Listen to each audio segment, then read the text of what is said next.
Hello friends, इतिहास अतीत से आने वाला वो प्रकाश है जिसके आलोक में हम ना केवल वर्तमान को अच्छा बना सकते हैं बल्कि सुखद भविष्य के निर्माण में भी अपना महत्वपूर्ण योगदान दे सकते हैं। इतिहास की गहरी समझ रखने वाला एक शोधार्थी या एक सामान्य जिज्ञासु जो अपने अतीत को समझने की एक हल्की सी अंतर्दृष्टि रखता है, या वो राजनीतिक कूटनीतिज्ञ जो राष्ट्र के नागरिकों की बेहतरी के लिए कल्याण करता है, राष्ट्र के प्राकृतिक संसाधनों को अच्छे विकसित सुदृढ़ शक्तिशाली राष्ट्र में उपयोग में लेना चाहता है, वो भी इतिहास के प्रति हमेशा सचेत रहता है। दूसरी बात, इतिहास बिना राजनीति और बिना भूगोल के पूरी तौर पर अधूरा है। यदि हमें समकालीन राजनीतिक परिदृश्य और भौगोलिक परिदृश्य की यदि हमें समझ नहीं है तो यकीन मानिएगा हम इतिहास की फौरी तौर पर समझ ही रख पा सकते हैं। मैं जिस परिप्रेक्ष्य में बात कर रहा हूं वो हमारे पड़ोस का एक राष्ट्र बांग्लादेश है। अभी कुछ महीनों पहले की ही बात है जब भारत के बाहर के कुछ यूट्यूबर्स ने हैप्पी इंडेक्स में, हंगर इंडेक्स में श्रीलंका, बांग्लादेश जैसे राष्ट्रों को भारत के ऊपर बताया था। उस भारत के ऊपर जिसके बारे में विष्णु पुराण में कहा गया है, उत्तरम यत्र समुद्रस्य हिमाद्रस्य दक्षिणम वर्षम तदम भारतम नाम भारती यत्र संतति योजनानां सहस्त्राम तु द्वीपम दक्षिणोत्तरात् पूर्व किरात यस्यन्ति पाश्चिमे यवना स्थिता। जो सनातन है, अखंडित है, उसके अंदर भी ये बात फैलाने वाले वो लोग जो डीप स्टेट के रूप में कार्य करते हैं, जो एंटी स्टेट बॉडीज के रूप में कार्य करते हैं, जो स्लीपर सेल्स के रूप में कार्य करते हैं, उन्होंने हैप्पी इंडेक्स में और हंगर इंडेक्स में श्रीलंका, जिसके हाल हम देख चुके थे कुछ समय पहले, किस प्रकार से वो चावल के दाने के लिए मोहताज हुआ था, याद रखिएगा। वहां पर भी चाइना का पैसा लगा हुआ था। हमारे बिल्कुल निकटतम पड़ोसी पाकिस्तान की हालात हम देख चुके हैं। कटोरा खाली है, कोई उसमें बूंद भी डालने को तैयार नहीं है। इवन वो स्पाइट या वो थूक भी जो बड़ा पवित्र माना जाता है। दूसरी बात, बांग्लादेश पर आइएगा। उससे पहले मैं नेपाल की बात कर लूं, एकमात्र भूटान की बात कर लीजिए, थोड़ा सा वो स्टेबल कंट्री है और भारत का अच्छा मित्र है। नेपाल, जहां पर प्रचंड दल रहल कमल शर्मा जैसे लोग जो घोर कम्युनिस्ट या नक्सलाइट मानसिकता, माओवादी मानसिकता के लोग हैं, चाइना के हाथों की कठपुतली बने हुए हैं। यद्यपि अभी वर्तमान के ही वक्त में भारत के प्रधानमंत्री का जब कुछ दौरे नेपाल में हुए तो कुछ ना कहीं वो अपनी निकटता दिखाता दिख रहा है भारत के साथ, लेकिन फिर भी हमें सचेत रहना पड़ेगा। नेपाल पूरी तौर पर हमारा फ्रेंडली, जिसे नेबर कहते हैं, उस रूप में आज उसका स्टैंड नजर नहीं आता है। ये मैं इसलिए बोल रहा हूं क्योंकि चाणक्य ने जो सप्तांग का सिद्धांत दिया है अपने प्रसिद्ध ग्रंथ अर्थशास्त्र में, उसमें मित्र और पड़ोस की काफी जिक्र हुआ है। क्योंकि अटल बिहारी वाजपेयी भी कह चुके हैं कि आप अपना मित्र तो बदल सकते हैं लेकिन पड़ोसी कभी नहीं बदल सकते। यदि पड़ोस में खराब स्थिति है, यकीन मानिएगा आपका रात की नींद, दिन का चैन और सुकून हराम होना पक्का है। अब आ जाइए आप बांग्लादेश पर। यद्यपि बांग्लादेश की स्थापना में भारत का अहम योगदान है। भारत की प्रधानमंत्री श्रीमती इंदिरा गांधी, आयरन लेडी श्रीमती इंदिरा गांधी ने पाकिस्तान को चीर कर, डिसेक्शन करके उसके 2 टुकड़े कर दिए थे। यद्यपि श्रीमती इंदिरा गांधी के पास अपने पुरखों की गलती को सुधारने का स्वर्णिम अवसर था। वो पुरखे जिन्होंने कुटिल मुस्कान के साथ या मौन स्वीकृति के साथ मोहम्मद अली जिन्ना, जो 15 साल तक कट्टर सनातनी हिंदू था, ठक्कर भाई पुंजा, याद रखिएगा, गुजराती बनिया। जी सर, बिल्कुल सही समझ रहे हैं आप लोग। को एक मौन स्वीकृति प्रदान करी। ठीक है साहब, मैं यहाँ का हिंदुस्तान का प्राइम मिनिस्टर बन जाऊंगा, आप उधर के वजीर आजम बन जाइएगा। खैर, उस इतिहास के उस दौर में मैं जाना नहीं चाहता। जाने की बड़ी इच्छा है। अब मैं यदि इस समर में कूद चुका हूं तो इस तरह के वीडियोज आते रहेंगे। इतिहास का विद्यार्थी हूं तो इन चीजों से बच नहीं सकता। और मैं किसी को खुश करने के लिए कभी कोई काम नहीं करता हूं। जो एक्चुअल, जो ऑब्जेक्टिव है, मैं वहीं पे काम करता हूं। तो जो गलती हुई थी मौन स्वीकृति देकर जो कहा था कि ठीक है आप धर्म के आधार पर एक नया राष्ट्र बना लीजिए, तो एक स्वर्णिम गोल्डन चांस था श्रीमती इंदिरा गांधी जी के पास जब आपने सर जनरल मानेक शॉ के नेतृत्व में सेना भेजकर पाकिस्तान के ईस्टर्न जो पाकिस्तान था उसके 2 टुकड़े किए और एक नया राष्ट्र बांग्लादेश बनाया। आप चाहते तो बांग्लादेश को भारत में, ये यदि आप आयरन लेडी थी तो वो फेम, डिटर्मिनेशन, विल पावर आपके अंदर होना चाहिए था। भारत में मिलाते था तो भारत का हिस्सा, तो ठीक है हमारे बाप से गलती हुई, हम सुधारने का प्रयास करेंगे। अरे अम्मा यदि इतना नहीं कर सकती थी, इतना तो आप कर सकती थी कि जो भारत से सटे हुए हिंदू बहुल संख्यक जो प्रदेश थे आप उन्हें भारत में मिला लेते। कम से कम आज उन हिंदुओं को उतना प्रताड़ित नहीं होना पड़ता जितना वो घटकर 1% माइनॉरिटी कहते हुए भी शर्माती पाकिस्तान में नहीं बचे। वो हाल आज बांग्लादेश में हो रहे हैं। वहां के हिंदू चीख चीख कर भारत सरकार से गुहार लगा रहे हैं। अभी कुछ वर्ष पहले की बात है जब तालिबान ने दोबारा एक तरह से अपना रिजरेक्शन पुनर्जीवन किया था अफगानिस्तान में, किस प्रकार से वहां से गुरुद्वारों से सिखों की आवाज आई थी कि गुरु ग्रंथ साहिब की पवित्रता, शुद्धता, हॉलीनेस को बचाइए please prime minister mister Modi, और हमें यहाँ से जितना सुरक्षित हो सके बाहर निकालिए। और आप लोग जानते हो भारत ने बखूबी इस काम को अंजाम दिया था अपनी डिप्लोमेसी के चलते, जो भी उन्होंने अंतरिम समझौते किए तालिबान के साथ। तो अफगानिस्तान का खेल खत्म।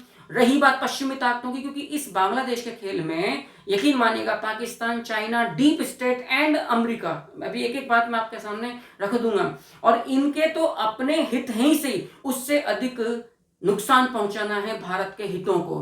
क्योंकि यकीन मानिएगा जब आप अपने काम की बदौलत किसी अपने प्रतिद्वंदी से आगे नहीं बढ़ पाते हैं तो या तो आप नफरत का या फिर आप उसे बदनाम करने का सहारा लेते हैं, या आप उसके शत्रुओं से हाथ मिलाकर उस पर पीछे से वार करने का प्रयास करते हैं, या घर के ही किसी भेदी को निकालते हैं। मेरी बात को याद रखिएगा, मैं कई बार कह चुका हूं कि दिल के फफोले जल उठे सीने के दाग से, इस घर को आग लग गई घर के चिराग से। बिल्कुल जो प्रथम सीडीएस थे भारत के बिपिन रावत साहब, उन्होंने तो मात्र 2.5 मोर्चे की बात की थी। आप सोचिएगा बांग्लादेश की जो ताजा तरीन हालात है उससे कितने मोर्चे खुलेंगे भारत में। पाकिस्तान की जो पश्चिमी सीमा है वो कमजोर पड़ेगी, कम से कम पाकिस्तान और कुछ नहीं कर सकता, तो टेररिस्ट जो ग्रुप्स हैं उनको वो अपने लॉन्चिंग पैड से अंदर भिजवाएगा, भारत में अराजकता, अशांति, अस्थिरता पैदा करेगा। चाइना की जहां तक बात है वो गलवान घाटी में मात खा चुका है, पिट चुका है, लेकिन इंफ्रास्ट्रक्चर डेवलप कर रहा है, जो मिलिट्री इंफ्रास्ट्रक्चर होता है, जो फ्रंटियर जो रीजन है, प्रदेश है वहां पर, तो वो भी कहीं ना कहीं कुछ ना कुछ उपद्रव करेगा। और आप लोग जानते हैं इसके अलावा जो नक्सलाइट ग्रुप्स हैं और जो जिहादी तत्व हैं, और बांग्लादेश का तो एक नया मोर्चा खुल ही चुका है। तो मैं समझता हूं कि भारत की सरकार को तैयार रहना चाहिए, और वर्तमान में जो भारत का राजनीतिक नेतृत्व है उसकी जो राजनीतिक प्रखरता है, उसकी जो दूरदर्शिता है, उसकी जो क्षमताएं हैं, वो याद रखिएगा बुरे वक्त में और प्रतिकूल परिस्थितियों में ही निखर कर सामने आती है, जैसा कि हमने कोविड के टाइम पर देखा था। और सारी बातों के टाइम पर मैं बार बार आपसे ये बात कहता हूं, मेरी बात को याद रखिएगा कि मुश्किलें दिल के इरादे आजमाती है, स्वप्न के पर्दों को निगाहों से हटाती है, हौसला मत हार गिरकर ओ मुसाफिर, ठोकरें इंसान को चलना सिखाती है। और चलते इसी क्रम में एक बात और कह दूं, वो पथ क्या पथिक कुशलता क्या जिस पथ में बिखरे हुए शूल ना हो, और वो नाविक क्या, नाविक की धैर्य परीक्षा क्या यदि धाराएं प्रतिकूल ना हो। तो ये भारत के राजनीतिक नेतृत्व की भी परीक्षा की घड़ी है। और आप एक बात को समझिएगा क्यों ऐसा किया जा रहा है, क्यों भारत के प्रमुख राजनीतिक विपक्षी दल के नेता बाहें ऊंची कर करके भाग एलओपी तो भी बने, वो इतने विदेशी दौरे किस हैसियत से हो रहे हैं। यही लोग थे ना जो भारत के प्रधानमंत्री को अपने पहले टर्म के दौरान कोसा करते थे, इतने विदेशी दौरे क्यों करते हो भैया। भारत का प्रधानमंत्री और उससे पहले 10, 12, 13 साल तक गुजरात का सीएम रहे, आप हो क्या, एलओपी तो भी बने हो, नेशनल हेराल्ड केस में जमानत पर चल रहे हो भाई साहब। और इसके अलावा अभी आपकी मान्यता सांसदी चली गई थी, सुप्रीम कोर्ट का भला हो जिसने जैसे जैसे करके आपको, जैसे होता है ना कई बार हम भैंस की पूंछ पकड़ के गधे को खींच खींच कर अंदर डालने का प्रयास करते हैं, ऐसा आपको डालने का प्रयास किया है। यकीन मानिएगा कभी केजरीवाल जो राजनीतिक बवासीर है दिल्ली का, वो भी कभी इतना ही उछला करता था। क्या हाल है देखते रहिए। क्यों ये सज्जन बार बार विदेश जाकर वहां पर डीप स्टेट से मुलाकात करते हैं, और ऐसी ऐसी जगह पे गए, कजाकिस्तान, मंगोलिया, भैया क्या है यहाँ घूमने का। आप रिवील भी नहीं करते किससे मिल रहे हो, क्यों मिल रहे हो, अपनी एसपी छोड़ देते हो। कुछ तो मिस्टीरियस है, कुछ तो ऐसा है, गोलमाल है भाई, सब गोलमाल है।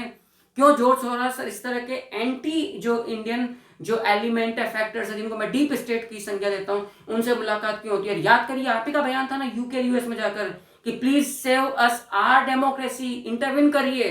और पश्चिम जब इंटरविन करता है स्पेशली एशियाई देशों में, अफगानिस्तान का हाल आप देख चुके हैं माय डियर, इराक का हाल आप देख चुके हैं। क्या गलती थी सद्दाम हुसैन की, कौन से जैविक हथियार मिले सद्दाम हुसैन के यहां से, उसके जखीरे से, क्या मिले इससे अमेरिका को, सिर्फ गंदी निगाहें थी उसके तेल के खजाने पर, तेल के कुओं पर, तेल के भंडारों पर। अफगानिस्तान में क्या हुआ, जाते जाते सारा बिगाड़ा करके चला गया। कल तक जो पाकिस्तान अमेरिका का बहुत अच्छा राष्ट्र था, आज वो फूटी कोड़ी फूटी आंखों पसंद नहीं करता। क्यों करेगा भाई, अपना काम बनता, भाड़ में जाए जनता, काम निकल गया, क्यों किया जाएगा। मैं दोबारा अपने मुद्दे की बात पर आता हूं। तो उस बांग्लादेश और उस श्रीलंका जिसको हैप्पी इंडेक्स में और हंगर इंडेक्स में भारत से दिखाया गया था, याद करिए वहां पर हाल क्या हो रहा है। मारने वाला मुसलमान है, मरने वाला मुसलमान है, गोली चलाने वाला मुसलमान है, भागने वाली प्रधानमंत्री मुसलमान है। किसको दोष दोगे भाई अब आप। चलो भारत में तो आप कह सकते हो जी मुसलमान असुरक्षित है, अब यहां पर किसको आप दोष दोगे। लेकिन अब हम मुद्दे की बात पर आते हैं कि ऐसा बांग्लादेश के अंदर क्यों हुआ। क्योंकि वर्तमान में जो घटनाएं घट रही हैं, जितना मैं इतिहास को समझता हूं, याद रखिएगा भारत उसी विस्फोट के मुहाने पर खड़ा किया जा चुका है। ये घटनाओं की कड़ियों को जोड़कर देखिए आप लोग। जब आप वोट के दम पर जीत नहीं पा रहे, तो तथाकथित किसान आंदोलन, तथाकथित शाहीन बाग आंदोलन, फिर किसान आंदोलन पार्ट 2, उसके बाद एएमयू जेएनयू वाले जो स्टूडेंट्स राइट्स या जो एजिटेशन या मूवमेंट स्टार्ट किए थे, ये सब वही टूल किट हैं, ये प्रयोग थे। याद रखिएगा इस बात को। ये लिटमस टेस्ट था भारत की उस राजनीतिक दृढ़ता को नापने का, पुलिस और सेना की क्षमताओं का, ये कितना गहरे तक पेनिट्रेट कर सकते हैं इस तरह के एंटी नेशनल एलिमेंट्स को, ये उसको जांचने का लिटमस टेस्ट था।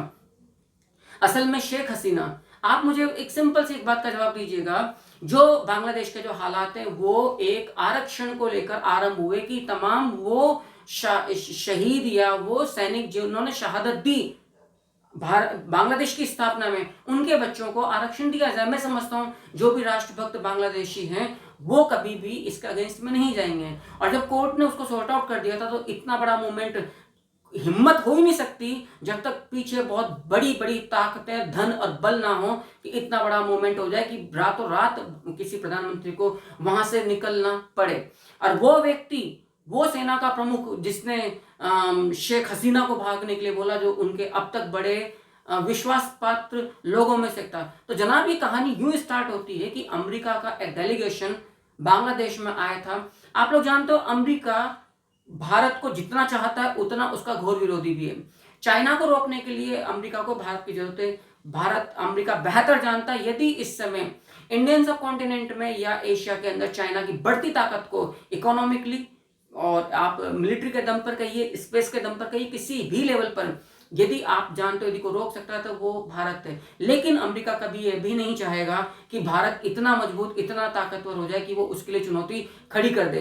पाकिस्तान को आप देख चुके हो, पाकिस्तान पिट चुका है, पाकिस्तान की हालात नहीं, पाकिस्तान कब क्रैकडाउन कर जाए, क्योंकि बलोचिस्तान सिंध बिल्कुल मुहाने पर खड़े हैं। एक हल्का सा इशारा अजीत डोभाल साहब जब भी अंदर हस्तक्षेप करेंगे, ये टुकड़े टुकड़े हैं। तो वो ये चाहता है, क्योंकि वो समझ चुके हैं आमने सामने की लड़ाई में हम पार नहीं पा सकते। ये बात गलवान में चाइना को डेढ़ फूटे हैंडपंपों को साफ लग चुका। अब तो भारत की जिस प्रकार से मिलिट्री आर्टिलरी ताकत बढ़ी, उसके बाद तो इनकी औकात नहीं है 7 पीढ़ियों में कि भारत से आमने सामने का लोहा ले सकें। तो दो ही रास्ते हैं कि आप अराजकता फैलाइए, अस्थिर करिए, भारत की फौजों को इतना बिजी कर दीजिए फ्रंट पर, अंदर उपद्रव पैदा करके, कि कम से कम इनकी अर्थव्यवस्था बिल्कुल फॉल डाउन हो जाए। जब आप जानते हो जब जीडीपी और जब इकोनॉमी बर्स्ट हो जाएगी, क्रैकडाउन हो जाएगी, बिल्कुल मंदी आ जाएगी या बिल्कुल ही समाप्त हो जाएगी, तो उसके पश्चात हस्तक्षेप करना आसान होता है शत्रु राष्ट्रों के प्रति।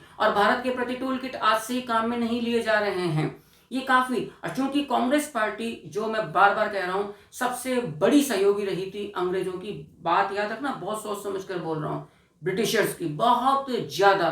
तो चूंकि वही ये काले अंग्रेज है जो आज भी उन्हीं षड्यंत्रों को फूट डालो और राज करो, ये कास्ट वाली बात है, ये सब तमाम बातें उसी अस्थिरता को पैदा करने की तरफ आगे जा रहे हैं। लेकिन चूंकि हम विषय से नहीं भटकना चाहते हैं, तो एक अमेरिकी डेलीगेशन इस समय बांग्लादेश में आया था। उन्होंने कहा था कि हम एक मिलिट्री बेस, एयर बेस आपके यहाँ पे खोलना चाहते हैं।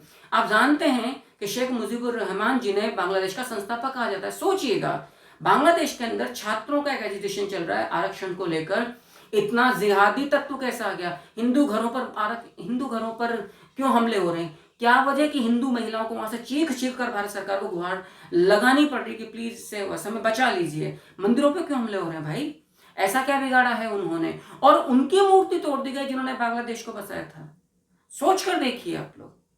तो असल में ये जो निशाना है कहीं और है। जिस प्रकार से इंदिरा गांधी जी को आनन फानन में, श्रीमती इंदिरा गांधी जी को आनन फानन में, और मैं उस महिला की इस राजनीतिक सूझबूझ की हमेशा कद्र करता हूं, फैसला लेना पड़ा और पाकिस्तान को उसकी औकात और हैसियत दिखाई दी, चीर कर फाड़ कर दो टुकड़े कर कर। आज के राष्ट्रीय नेतृत्व के सामने भी वही परीक्षा घड़ी बिल्कुल यूं ही मुंह बाएं खड़ी हुई है, बिल्कुल सुरसा के मुंह की भांति खड़ी हुई है। क्योंकि शेख हसीना के अंदर, आप लोग ये बात भी याद रखिए, बांग्लादेश के अंदर बहुत बड़ा पैसा चाइना का लगा हुआ। आप लोग जानते हैं चाइना ने नेपाल के अंदर, पाकिस्तान के अंदर, श्रीलंका के अंदर पैसा लगा चुका है। चीन की एक नीति है, चीन कर्ज में इतना डुबो देता है कि मूल तो कभी चुका ही नहीं पाता, ब्याज में ही वो दबकर मर जाता है। उसके पश्चात चाइना आपके नेचुरल रिसोर्सेज को अपने नेशनल इंटरेस्ट में काम में लेता है। फिर जिंदगी भर आप जो भी राष्ट्र के ऊपर उसकी गिद्ध निगाहें पड़ती है, टेढ़ी निगाहें पड़ती है, उसके बाद वो राष्ट्र कभी अपने संसाधनों को अपने हितों में काम में लेने की स्थिति में नहीं रह पाता है। चाइना की, श्रीलंका की स्थिति आप देख चुके हैं, पाकिस्तान उसी स्थिति में, पाकिस्तान पूरा प्रयास कर रहा है, एक फूटी कोड़ी नहीं दे रहा है चाइना, और पाकिस्तान की औकात नहीं है कि चाइना की तो दो आंखें उठाकर देख ले। उइगर मुस्लिम्स के हालात पाकिस्तान, चाइना के अंदर क्या है, तमाम सब लोग जानते हैं, जो बार बार बात करते हैं मुस्लिम इंटरेस्ट की, स्पेशली पाकिस्तान क्यों नहीं बात करता चाइना से, लेकिन खैर वो भी विषय से हटने वाली बात हो जाएगी। तो चूंकि चाइना का बहुत बड़ा पैसा बांग्लादेश में लगा हुआ है, तो शेख हसीना को यह उचित ना लगा कि वो चीन के परम शत्रु अमेरिका को यहाँ पर मिलिट्री एयरबेस बनाने की परमिशन दे। चूंकि भारत के भी हित इससे प्रभावित होते, और शेख हसीना बेसिकली एक इंडियन फेस या इंडियन हितैषी एक व्यक्ति के रूप में बांग्लादेश में जानी जाती, जिनका एक उदार और एक नरम रुख हमेशा भारत के प्रति रहा है। और उसकी वजह श्रीमती इंदिरा गांधी जी के टाइम से भारत बांग्लादेश की जो मित्रता के जो संबंध स्थापित हुए हैं। नो डाउट बांग्लादेश भारत से काफी छोटा होने के बावजूद जो उसने बहुत अच्छा कुछ क्षेत्रों में किया, मेरा ऐसा व्यक्ति तो कम से कम उससे एडमायर करना पसंद करेगा। हमें हमेशा अपने आसपास से अच्छी बातें सीखनी चाहिए, उसकी प्रशंसा भी करनी चाहिए। अब क्या होता है कि एयरबेस या मिलिट्री बेस बनाने से मना कर दिया, तो अमेरिका की आंखें टेढ़ी हो गई। और अमेरिका जब हस्तक्षेप करता है तो किस हद तक करता है, बाकी तो अभी देख लीजिएगा। तो ये तो जो एलओपी उनको समझने वाली बात है, जो वहां जा क्योंकि खुद की टांगों में दम है नहीं कि यहाँ पर कुछ कर सकें, सिवाय कपड़ा ऊपर नीचे करना, भाएं भाएं भाएं भाएं करने के लिए और तो कुछ आता नहीं। तो वहीं जाकर फिर मणिशंकर अय्यर भी चिल्लाया था ना, जाकर कांग्रेस ही है ना पाकिस्तान में, कि प्लीज हमारी मदद करिए मोदी को हटाने में। उसी प्रकार से यही हाल इन लोगों के। तो दूसरी बात फिर अभी क्या हुआ कि जब शेख हसीना का भारत में आने से पहले, अभी रिसेंट जो उनका विजिट हुआ था, उससे पहले जब चाइना में विजिट हुआ था, वहां पर दो घटनाएं घटती हैं। बांग्लादेश में एक नदी है तीस्ता नदी, तीस्ता नदी के ऊपर कोई प्रोजेक्ट बन रहा है, वो प्रोजेक्ट चाहता था चाइना। क्योंकि प्रोटोकॉल में जो इज्जत जो सम्मान शेख हसीना को नहीं मिला, उससे कहीं ना कहीं शेख हसीना आशंकित हुई कि चाइना हमें वो सम्मान नहीं दे रहा, उस निगाह से नहीं देख रहा है। तो उन्होंने वहां कुछ वायदा समझौता किए बिना वो लौटी, और भारत आकर तीस्ता नदी पर जो प्रोजेक्ट है वो पकड़ा दिया गया। किसको? याद रखिएगा, भारत को। इस बात को लेकर चाइना हद तक, बहुत हद तक नाराज था। दूसरी बात, चाइना पाकिस्तान कहीं ना कहीं बांग्लादेश की शेख हसीना सरकार से इसलिए भी नाराज थे क्योंकि शेख हसीना ने यहाँ के कट्टर जो रेडिकलाइज जो इस्लामिक जो फैक्टर्स हैं, जो जिहादी गुट हैं, उन पर नकेल कसी हुई थी। तो अभी शेख हसीना इनकी आंखों की किरकिरी बनी हुई थी। अब चूंकि जिस प्रकार से कश्मीर के अंदर जो टेररिस्ट ग्रुप्स हैं उनको बिल्कुल आप समझ लीजिए इरिडिकेट कर दिया गया, उनका समूल नाश कर दिया गया, उससे पाकिस्तान कहीं ना कहीं बिलबिलाए हुए हैं। चूंकि वो जानता है यदि सीधा कुछ किया भारत में तो वो मारेगा इस बार, जो सर्जिकल स्ट्राइक रूप में सामने होगा, कि वो कई पीढ़ियों तक शायद अपने पैरों पे खड़ा होने की स्थिति में ना रह पाए।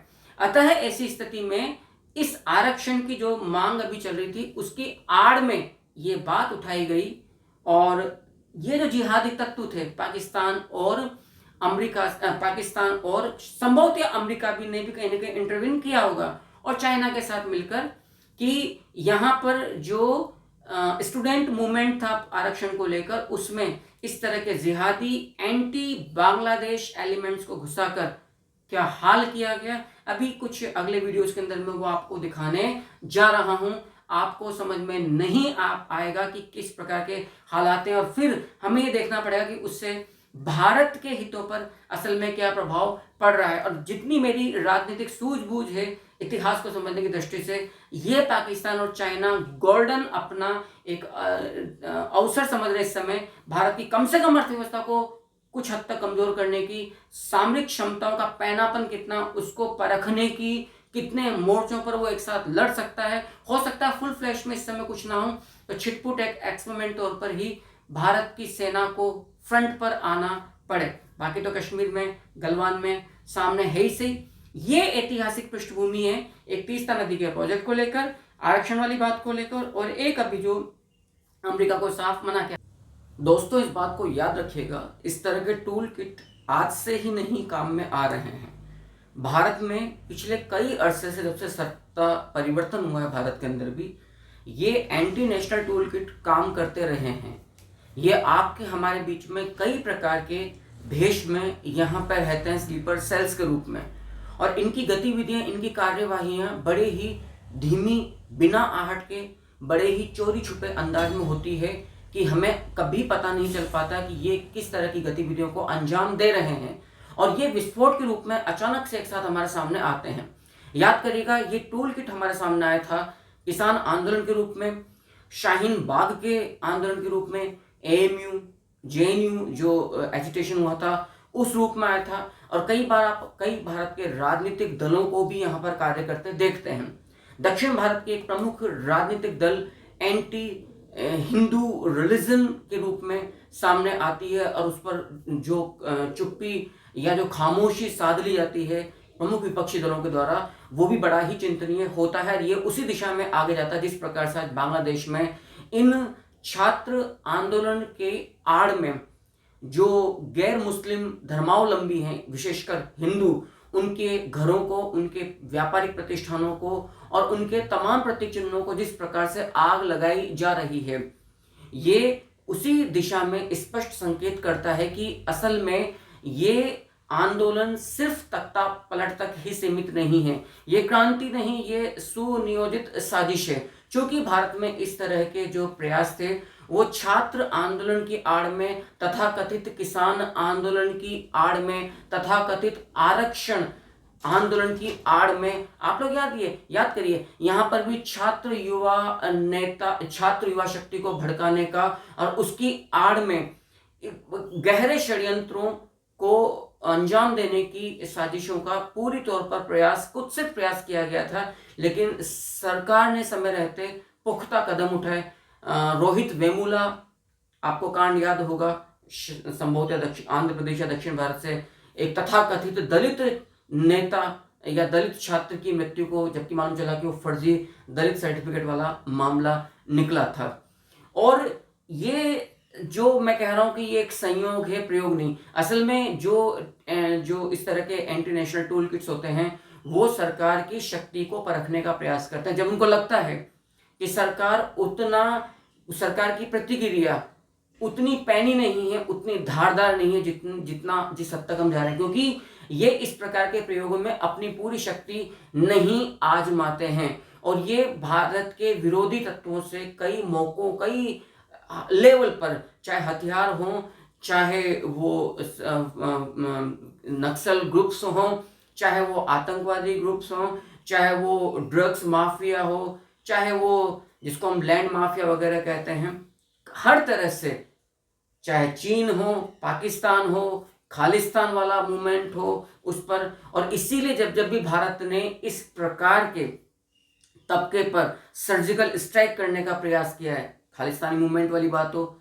या जो हम ड्रग्स माफिया वाली बात करते हो, आप हमेशा एक रहस्यमयी गहरी चुप्पी आप भारत के प्रमुख विपक्षी दलों के अंदर पाओगे। और वही सेम सिनेरियो इस समय बांग्लादेश के अंदर जा रहा है।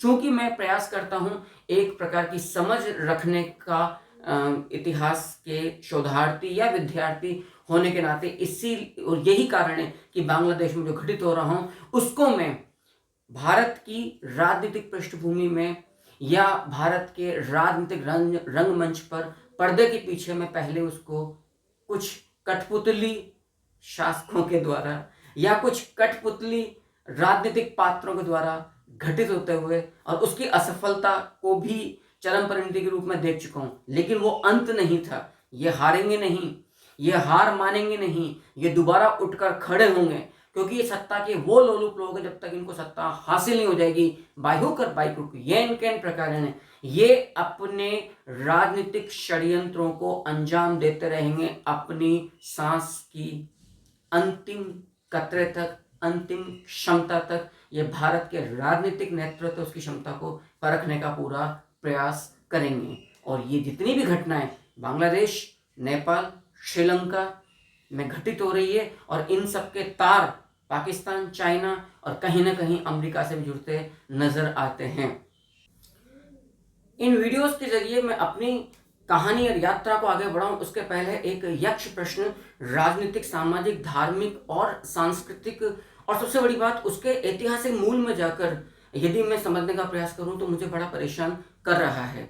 क्या छात्र युवा शक्ति से जुड़े हुए सीधे आरक्षण जैसे मुद्दे से तख्ता पलट किया जा सकता है यदि उसके पीछे सैन्य ताकत ना हो, उसके पीछे पूरा अर्थतंत्र या बाह्य कारक जिनको हम external affairs, deep state factors के रूप में भी जानते हैं, वो यदि कार्य नहीं कर रहे हों। आरक्षण जैसी बैसाखियों का सहारा भारत में भी जातिगत तौर पर लिया जाता है और वर्तमान संसदीय बहस में हम उनको देख भी रहे हैं।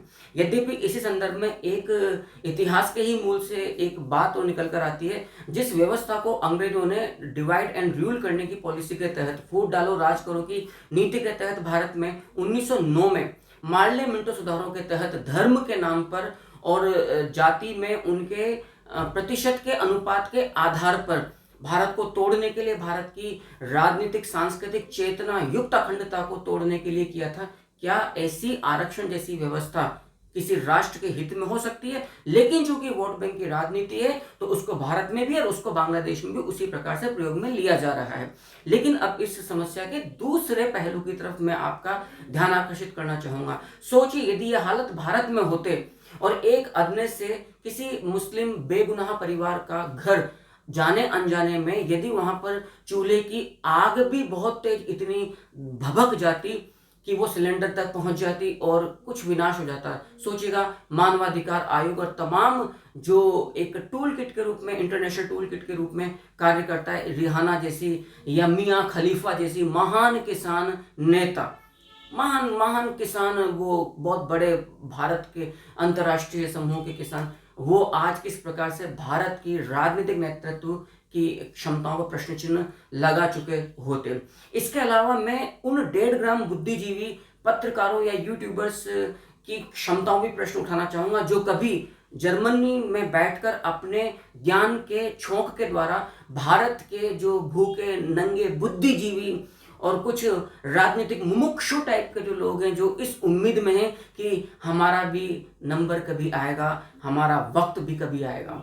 कब आएगा ये तो हम समय के गर्भ में ही छोड़ देते हैं, और वो उनकी वीडियोस को इस प्रकार से प्रचारित करते हैं मानो उन्हें पॉलिटिकल ऑर्गेज्म, चरम सुख प्राप्त हो रहा है। कैसे?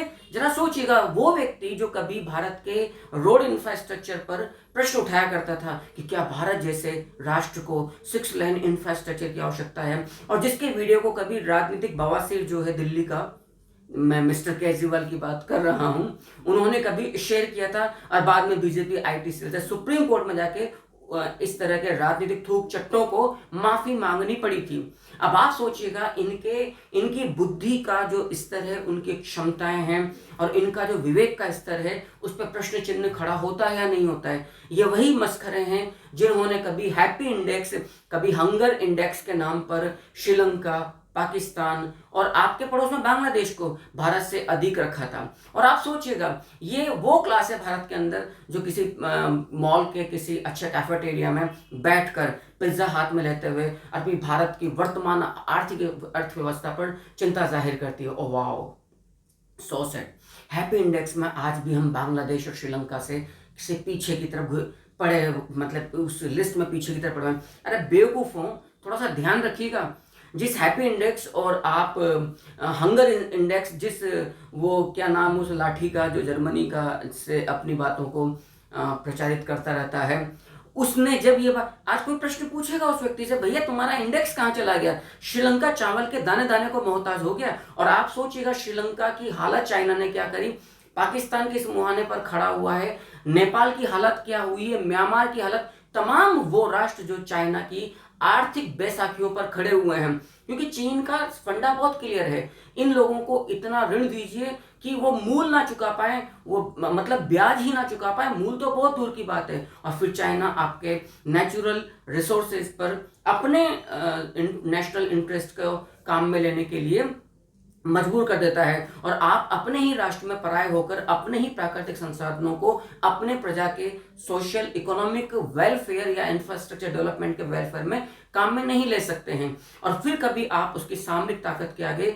बोल भी नहीं सकते। अभी ताजा तरीन एग्जाम्पल मालदीव का आपने देखा था, ऐसा ही कुछ बांग्लादेश का हुआ जैसा मैंने अभी आपके सामने रख दिया था। अब आप और दूसरी बात को रख कर देखिएगा, बांग्लादेश को हैप्पी इंडेक्स में भारत से ऊपर बताने वाले जो सज्जन हैं, मुझे नाम लेने में भी गुरेज होता है क्योंकि मेरा बौद्धिक स्तर इस तरह की जिसको हम कहते हैं सड़क छाप टटपुंजिया जो एक स्तर होता है, वो उस तरह का मेरा स्तर नहीं है। मैं बौद्धिक खिसियानी बिल्ली के रूप में चर्चा हरगिज नहीं कर सकता हूँ, लेकिन फिर भी कई बार हमारे ये मन को ये बातें आंदोलित करती है और हम कहीं ना कहीं उद्वेलित तो हो बैठते हैं कि क्या हम जिस हमारे समाज का एक तबका, सोच के देखिएगा, एक अभी बड़ा ही हैरत अंगेज ट्विटर पर मैंने ट्वीट पढ़ा, एक्स पर माफ करना, वो ट्विटर नहीं रहा है, एक्स पर मैंने उनकी वो एक क्या कहूँ मैं, उनका बौद्धिक जो छौंक था वो मैंने पढ़ा। वो कहते हैं कि 20-30 करोड़ यदि जो मुस्लिम है भारत में यदि वो यूनाइटेड हो जाएं तो निश्चित तौर पर 20-30 करोड़ गैर संघी हिंदुओं का भी उनको साथ मिल जाएगा, और ये बिल्कुल हकीकत है, ये बिल्कुल हकीकत है। इस राष्ट्र को खतरा मैं बार बार कहता हूँ, मुस्लिम जो रेडिकल जो फैक्टर्स हैं उनसे कम है, उससे ज़्यादा मुझे उन सेकुलर हिंदुओं से है जो पता नहीं जिनका भोजन किया है, जिनका चिंतन किया है, मेरी आज तक समझ में नहीं आया। हालांकि फिर विषयांतर होने वाली स्थिति हो जाएगी यदि मैं उन तरह की चर्चाओं में पड़ जाता हूँ, और उनका साथ मिलता है, और वो आपीय और वामीय कई प्रकार के समूहों में बटे हुए हमें नजर भी आते हैं। तो उन वीडियोस को देखकर आप अपने मन में इस विचार को बिल्कुल कौंधाइएगा, अच्छे से कौंधने को मजबूर करिएगा कि इस प्रकार के यूट्यूबर्स इस राष्ट्र के लिए कितना हितकारी हैं या अहितकारी हैं। इसके अलावा एक मीडिया जगत का एक मस्खरा और है जिसको लात मारकर मजबूर कर दिया गया, जो नेशनल पत्रकारिता होती है वो छोड़कर, हालांकि अभी उनके यूट्यूब पे बहुत अच्छे फॉलोवर्स हैं। सोच के देखिएगा, महिलाओं के वस्त्रों को सरेआम पब्लिकली, लॉन्जरीज को, जिनको मैं बस यही खत्म करूंगा इस लाइन को पब्लिकली वो शो कर रहे हैं, उसको भी पॉलिटिसाइज करने का प्रयास कर रहा है एक पत्रकार जो भारत में एक विशेष तबके में बड़ा ही बहुचर्चित व्यक्ति है, प्रसिद्ध व्यक्ति है, वो मैग्सेसे अवार्डी भी हैं, ठीक है, लेकिन आप उनका भी बौद्धिक स्तर देखिएगा। भारत के पड़ोस बांग्लादेश में लूट, हत्या, रेप, आगजनी, तोड़फोड़, अराजकता का नंगा खुली निर्लज्ज लूट चल रही है, और वो उसको भी जनता की जीत बता रहे हैं। जनता के द्वारा चुनी गई सरकार को भागने को मजबूर कर दिया गया, घुटना टेकने को मजबूर कर दिया गया, उसमें इन सज्जन को लोकतंत्र खतरा नजर नहीं आता है। ये वही प्राणी है जो कभी अपनी टीवी की स्क्रीन की न्यूज चैनल की स्क्रीन को ब्लैक करके, कभी मुंह पर पट्टी बांधकर कई प्रकार की हिंडनबर्ग रिपोर्ट को हिंडन नदी में ढूंढने जा रहा था। यद्यपि मैं एडुकेटर हूँ, बेसिकली हिस्ट्री पढ़ाना मेरा शौक भी है और मेरी पहली मोहब्बत भी मान लीजिए उस चीज़ को। मैंने आज तक इस तरह के वीडियोस की तरफ में नहीं, लेकिन अभी मजबूर होना पड़ रहा है क्योंकि ये जो आग लगी है बांग्लादेश में, इसकी आंच निश्चित तौर पर भारत तक आएगी, और उस आंच में इस तरह के तबके तैयार बैठे हैं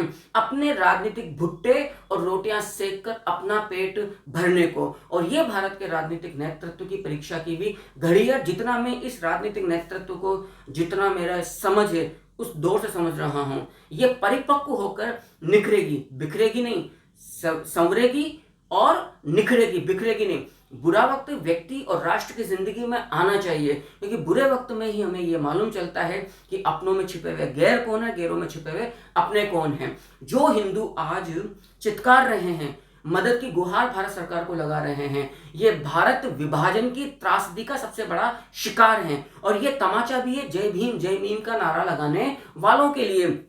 सोचिएगा आज ये किन से भयाक्रांत है, इनकी महिलाओं को कौन गंदी निगाहों से देख रहा है, कौन लूट खसोट कर नोच नोच के उनके वस्त्रों को तार तार करके उनकी इज्जत पर अपने नापाक हाथ डाल रहे हैं। यद्यपि आप जानते हो भारत की संसद में एक सज्जन ने खड़े होकर उस पंजे में भी अभय मुद्रा दिखा दी थी, जिस पंजे के नाखून बड़े खतरनाक है जो हमने 1984 में देखे और गांधी की हत्या के पश्चात महाराष्ट्र में देखे। आप लोग समझदार हैं, मैं ज़्यादा उस बात पर नहीं जाना चाहता हूँ, हालांकि मैं सब कुछ कहना भी चाह रहा हूँ। आप सोचिएगा तो ये वो लोग हैं जो बिल्कुल तैयार बैठे हैं और इन घटनाओं को, इस राष्ट्रीय शर्म की घटनाओं को वो जनता की जीत बतला रहे हैं।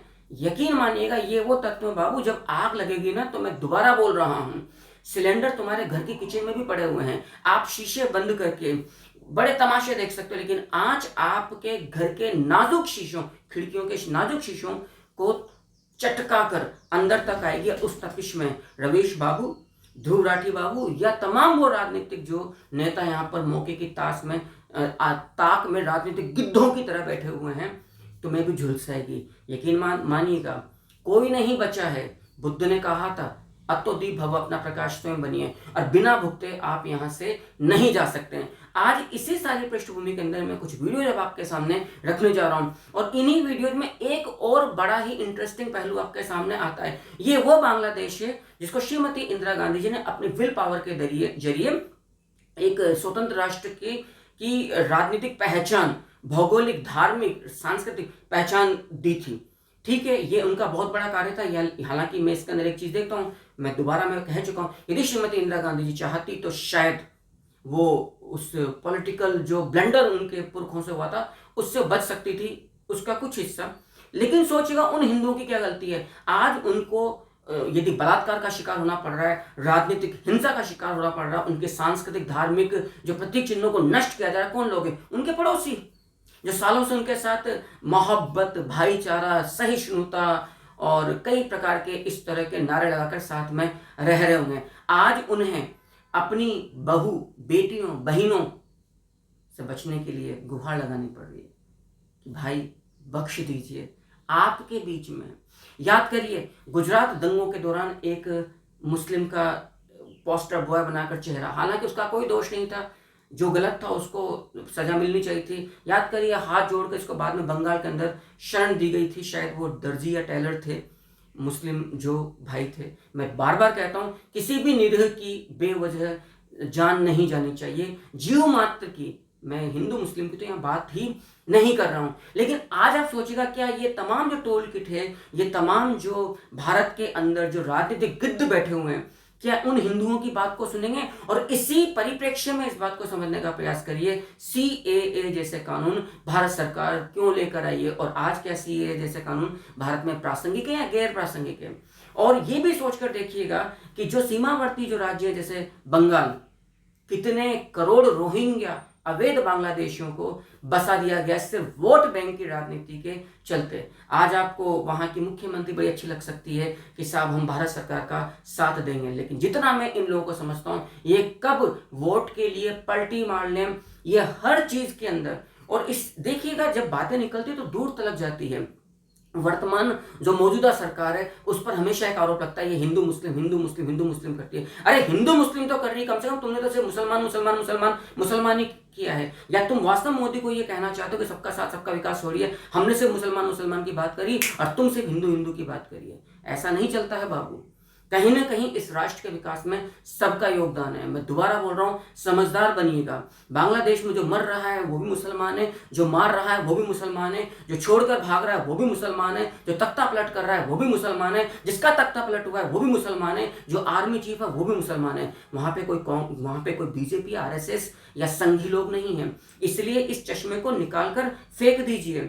जैसी करनी वैसी भरनी होती है। गाजा की बड़ी बात चलती थी बाबू, आग लगाई थी फिलिस्तीनियों ने गाजा की तरफ से, गाजा का बाजा बज गया है, पुपाड़ी में हवा नहीं बची अब फूंक मारकर निकालने के लिए। अब आप कह सकते हो ऑल आइज ऑन पैलेस्टीन और फिलिस्तीन, अरे इमका ढिमका इन सबसे बातें नहीं चलती है। मैं तमाम उन लोगों के लिए जो राजनीतिक हिंसा का शिकार हुए बांग्लादेश में, चाहे वो किसी भी जाति, किसी भी मजहब, किसी भी धर्म के हो, उनकी आत्मा के लिए शांति की एक प्रकार की आस में ही रहता हूं कि जो लोग गलत नहीं हैं, ईश्वर उनको साथ दे, उनकी संपत्ति को, उनकी धार्मिक आस्थाओं को। मैं दोबारा बोल रहा हूं, अब यहाँ पर हिंदू मुस्लिम की बात नहीं होती है, क्योंकि जब रक्त बहता है तो मानवता चित्कार करती है, मानवता समाप्त होती है। और ऐसी स्थिति में एक राजनीतिक हिंसा चूंकि दूसरी राजनीतिक हिंसा को अवश्य ही जन्म देती है। और मेरी बात पर आपको यकीन ना हो तो आप लोग देख लीजिएगा बहुत आंखें खोलकर कि राजनीतिक हिंसाओं की परिणति किस प्रकार से होती है। 1947 का यही दौर था, यही बांग्लादेश जो वर्तमान बांग्लादेश है, यहाँ पे नोआखली से हिंदुओं के कत्लेआम और नरसंहार की बातें हुई थी मुस्लिम लीग के द्वारा। ये दिन था 16 अगस्त 1946, जिसको हम इतिहास में डायरेक्ट एक्शन डे या प्रत्यक्ष या सीधी कार्रवाई दिवस के नाम से भी जानते हैं। पुनः दोहरा रहा हूं कि ये मतांतर या विषयांतर करने वाली बात होगी जी। खैर, अब हम अपने मुद्दे पर आते हैं। कुछ वीडियोज की श्रृंखला मैं आपके सामने रखने जा रहा हूं, उसके आलोक में वर्तमान राजनीतिक परिदृश्य और उस आवश्यकता को समझने का प्रयास करिएगा जिन्हें उठाने की महत्ती आवश्यकता भारत सरकार के हाथों में है। अब इस वीडियो की सीरीज में 1.5 पाव बुद्धिजीवी पत्रकारों की हैसियत और बौद्धिक क्षमताओं का आप स्वयं आकलन करिएगा। हो सकता है आप में से कुछ लोग इनके फॉलोअर्स हो, इनको अनुसरण करते हों। आपको शर्म आती है, नहीं आती है, मुझे नहीं पता, लेकिन यदि इस व्यक्ति के YouTube के किसी वीडियो को फॉलो करके, जो मैं बार बार बोल रहा हूं, जो सबसे घृणित चेहरा है भारतीय राजनीति का, दिल्ली का बवासीर कहता हूं उसको, राजनीति का बवासीर, थूक चट्टा बोलता हूं केजरीवाल, यदि उसको माफी मांगनी पड़ी हो लिखित रूप में सुप्रीम कोर्ट में जाकर, तो फिर आप समझ सकते हैं कि इनका स्तर क्या है। एक सज्जन और है जो हिंडनबर्ग रिपोर्ट की तफ्तीश करने, रिपोर्टिंग करने हिंडन नदी पहुंच गए, तो उनका लेवल देखिएगा। हिंडनबर्ग रिपोर्ट और हिंडन नदी, आज उस हिंडनबर्ग रिपोर्ट का और उस हिंडनबर्ग जो कंपनी है उसका कहीं अता पता नहीं है। यकीन मानिएगा, वक्त और आग यदि हम घी डालने का प्रयास कर रहे हैं तो उसकी आंच से नहीं बच पाएंगे। जरा देखिएगा ये सज्जन क्या कहना चाह रहे हैं। आज के दिन रियलिटी है दोस्तों कि बांग्लादेश कई पैरामीटर्स में इंडिया को पीछे छोड़ चुका है या छोड़ने वाला है। इसके लिए बांग्लादेश एक बहुत बड़ा आगे है, एग्जांपल सेट कर रहा है भारत से अपने नेबरिंग कंट्रीज पे कि कैसे रियलिटी में डेवलपमेंट करी जाती है। सिमिलरली वर्ल्ड हैप्पीनेस इंडेक्स 2019 में बांग्लादेश का स्कोर कहीं ज्यादा बेहतर है इंडिया से। बांग्लादेश की रैंक है 125 और इंडिया की रैंक है 140। तो इनसे पूछिए, लाला ये आंकड़े तुम लाते कहां से हो? क्या तुम्हारा जो दार्शनिक चिंतन है, क्या वो शौच की निवृत्ति के दौरान निकलकर सामने आता है, या जितनी गंदगी विष्ठा के रूप में आप उत्सर्जित करते हो, क्या उतना बौद्धिकता के रूप में यहाँ भरा पड़ा है, जिसको मैं बौद्धिक विष्ठा कहता हूँ? आपका क्या खान पान सब कुछ उसी प्रकार से? आज आप बोलोगे ये वो प्राणी है जो कभी, मतलब मेरी समझ से पर इसकी पढ़ाई लिखाई का स्तर क्या है और इसको फॉलो करने वाले लोगों का लेवल असल में क्या होगा। ये भारत के इंफ्रास्ट्रक्चर पर प्रश्न चिन्ह उठा रहा था। देखिएगा इसका वीडियो कि क्या भारत को आज 6 लेन सड़कों वाले इंफ्रास्ट्रक्चर की आवश्यकता है। आप मतलब खैर ये वक्त बर्बाद करना है, आप मजे लीजिए, और यदि आप इस व्यक्ति को अनुसरण करते हैं तो फिर और मजे लीजिए मेरे कटाक्ष का, और मेरे से कई और मेरे जो चाहने वाले हैं या नहीं चाहने वाले हैं, या जो मेरे सी विचारधारा के हैं, उनके कटाक्ष का। देखिएगा ये क्रांति कर रहे हैं बांग्लादेश में, ये छात्र वर्ग हैं। ऐसा करने से इनको आरक्षण नौकरी मिल जाएगी। लूट कर क्या क्या लेके जा रहे हैं, जो आया हाथ में अपना काम बनता भाड़ में रहता, सोफा सेट, मछली, टायर, पंखा, लोहे का सरिया, वस्त्र, साड़ियां, जो मिला, ये छात्र ये किस एंगल से छात्र नजर आ रहे हैं मेरी समझ से पर आप यकीन मानना निशाना कहीं और है, निशाना कहीं और है, क्योंकि इसमें इसके पीछे, इस लूट के पीछे का एक भयावह काला चेहरा, मैं स्याह चेहरा आपके सामने और रख रहा हूं। चिंता कब होती है, ये चीज़ आपको बहुत कम लोग बताएंगे। अभी हाल ही में भारत सरकार ने 30 एम्बुलेंस डोनेट की थी बांग्लादेश को। उन 30 एम्बुलेंस जिनके पीछे नेशनल फ्लैग लगे हुए हैं, राष्ट्रीय झंडे बने हुए हैं, बांग्लादेश के भी और भारत के भी। आप सोचिएगा, आपका यदि झगड़ा शेख हसीना की नीतियों के साथ है और आप यदि मोहम्मद यूनुस को या खालिदा जिया को यदि आप वहां की प्रधानमंत्री या राष्ट्रपति जो बनाना चाहो, प्रेसिडेंट, तुम्हारी इच्छा बना, अरे भाई उन एम्बुलेंस को तोड़ क्यों रहे, भारत के झंडे को लोहे के मतलब लकड़ी के डंडों से पीट क्यों रहे? तो सोचिएगा, आपकी मंशा वही जिसको हम इस्लामिक रेडिकल जो एक प्रकार की चीजें जो मतलब सबसे ज्यादा वो नुकसान मुस्लिम जो जगत है उसी को कर रही है, जिसको आप पैन इस्लाम कहते हैं, जो वास्तव में सच्चे और ईमानदार शांति प्रिय लोग हैं, मुस्लिम जिसको हम एक प्रकार का समुदाय कहते हैं, उसके ये उन्हीं के जान के दुश्मन पड़े हुए हैं, ये उन्हीं की पहचान के ऊपर अस्तित्व प्रश्न चिन्ह खड़ा कर रहे हैं। देख लीजिए, आज आप जर्मनी का हालात, मतलब आप फ्रांस का हालात देख लीजिए, आज आप यूके का हालात देख लीजिए, या यूरोप के कितने लोग इसी प्रकार की जिहादी मानसिकता से सुलग रहे हैं।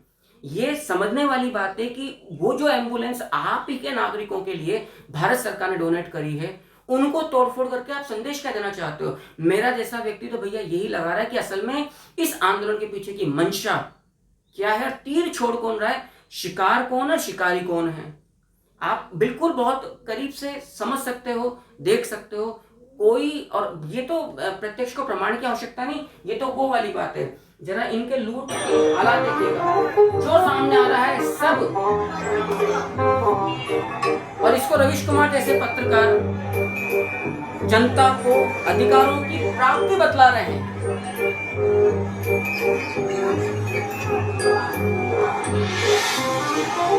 ये सब चीजें इनकी पढ़ाई में कैसे मदद करेंगी? क्या इसे लूट कहा जा सकता है? सुनिए, कई जानकारों का कहना है कि यह लूट नहीं है, बल्कि जनता को आज एहसास हो रहा है कि उसे अधिकार और शक्ति। इस व्यक्ति को शर्म नहीं आ रही? सोच कर देखिएगा कि ये किस प्रकार के चीजों का भोंडा प्रदर्शन कर रहा है। एक बार हम अपनों को और खुद को इस स्थिति में रख कर देखें, यदि इस प्रकार के वस्त्र हम अपनी गलियों में, अपनी बालकनी में भी सुखाते वक्त ध्यान रखते हैं, लेकिन ये व्यक्ति, बेशर्म व्यक्ति, और सोचना कितना पॉलिटिसाइज कर रहा है इस बात को।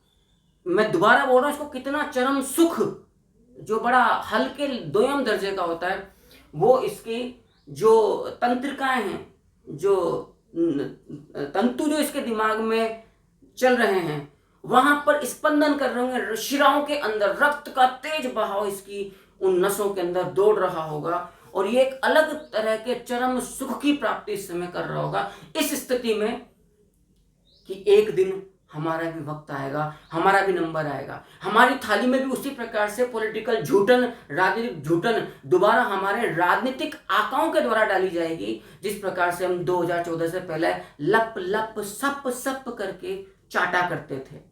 उस झूठन को चाटने में जो विष्ठा रूपी, राजनीतिक विष्ठा रूपी होती है, इन्हें बड़ा मजा आता है। आप इनकी विचारधारा और उसके प्रदर्शन का स्तर समझिएगा। यह तस्वीरें हमें प्राप्त हुई हैं। सोशल मीडिया में ऐसी अनेक तस्वीरें वायरल हैं। इस वक्त हालत यह है कि बांग्लादेश पूरी तरह से अनियंत्रित नजर आ रहा है। बांग्लादेश के टीवी चैनल दिखा रहे हैं कि लोग प्रधानमंत्री के आवास से कुर्सियां, सोफा सेट, अटैची, बैग वगैरह लेकर जा रहे हैं। घर के भीतर घुसे हैं। यह जामदानी साड़ी शेख हसीना की बताई जा रही है। लोगों ने उनके आवाज आपको, और मैं थोड़ा सा बात को आगे बढ़ाऊं, अभी एक कांग्रेस नेता जो मध्य प्रदेश से हैं, उन्होंने बात करी है कि भारत के प्रधानमंत्री मोदी जी सचेत हो जाइए।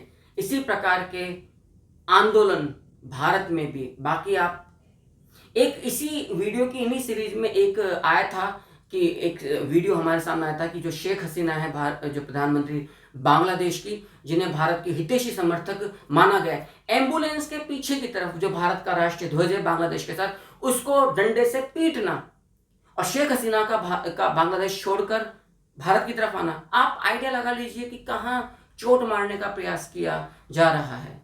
बाबू लेकिन तुमसे ना हो पाएगा, जितनी मर्जी पड़े उछल कूद कर लीजिए। तो जो मैं बात कहने जा रहा था कि शेख हसीना का जो आवास था, निजी आवास, प्राइम मिनिस्ट्रियल जो हाउस है वहां पर, उसमें एक स्विमिंग पूल के अंदर ही नहीं, आप याद करिए तालिबानियों की स्थिति अफगानिस्तान में जब उन्होंने एक प्रकार का तख्ता पलट किया था और अमेरिका को भागना पड़ा था, वो किस प्रकार से फाइटर जेट्स प्लेन पर अटखेलियां करते नजर आए थे। वही वाली बात है ना कि जब आपको पहली बार कुछ चीजें दिखती है इस तरह की अपनी जिंदगी में जो आप पैसा खर्च करके भी नहीं पा सकते, तो फिर आपके अंदर का भौंडा प्रदर्शन, भड़ास निकलकर सामने आती है। तो स्विमिंग पूल में कुछ अटखेलियां करते नजर आए। तो कश्मीर से एक प्रसिद्ध नेता हैं, उनके परिवार की एक कन्या ने, बहुत प्रसिद्ध है वो, एक राष्ट्र मतलब वहाँ की पीडीपी पार्टी, मैं नाम ले दूं, कहा कि क्या मैं ये जानना पसंद करूंगी कि भारत के प्रधानमंत्री आवास के अंदर भी स्विमिंग पूल है या नहीं है।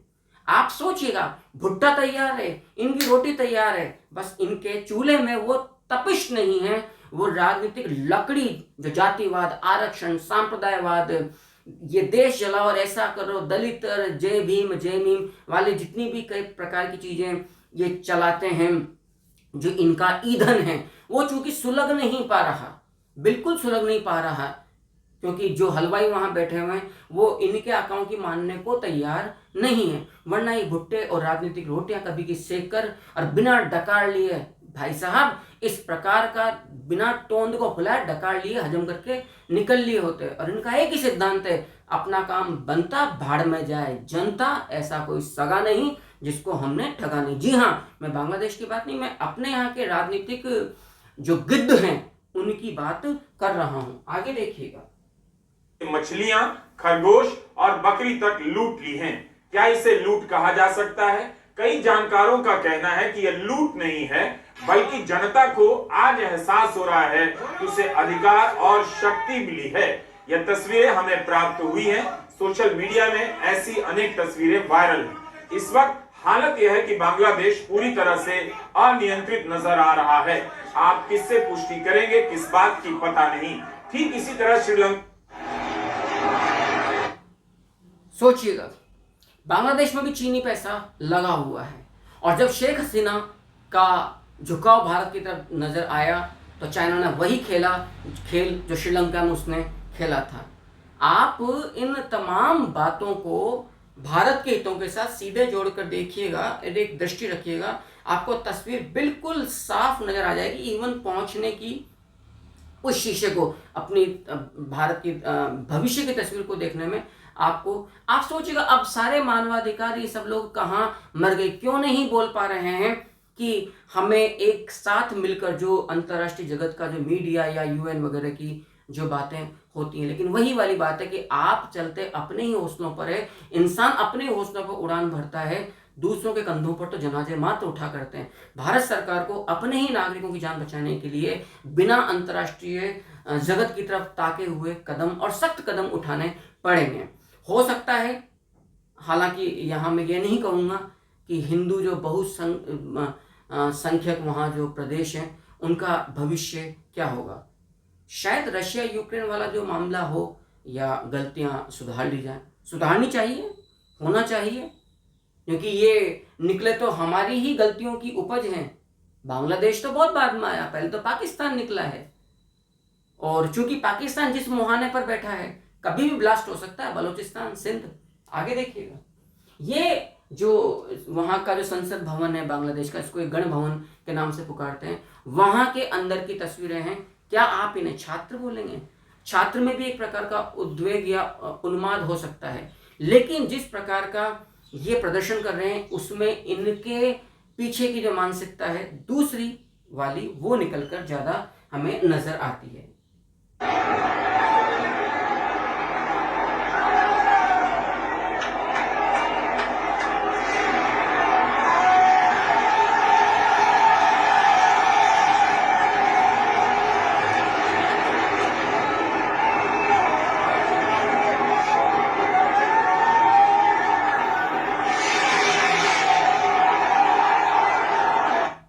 कुल मिलाकर साहब, ये तस्वीरें इस समय बांग्लादेश के यहाँ की हैं, और आप अपने घर में बैठकर जब इस वीडियो को देख रहे होंगे तब कहीं ना कहीं आपको भी चिंता सताएगी, नहीं सताएगी मैं नहीं जानता हूँ।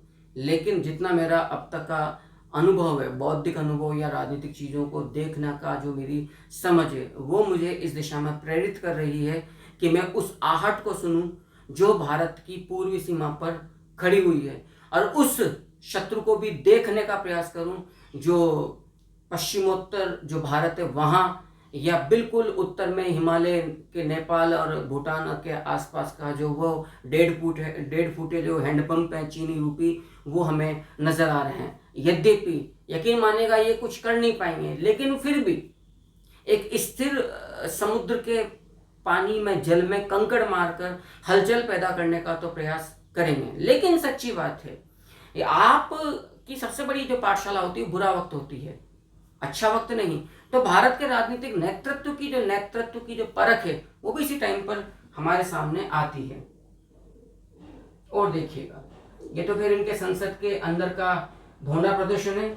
एक जो साड़ी लूट कर जा रहा है, जब उससे किसी पत्रकार ने पूछा तो वो कहता है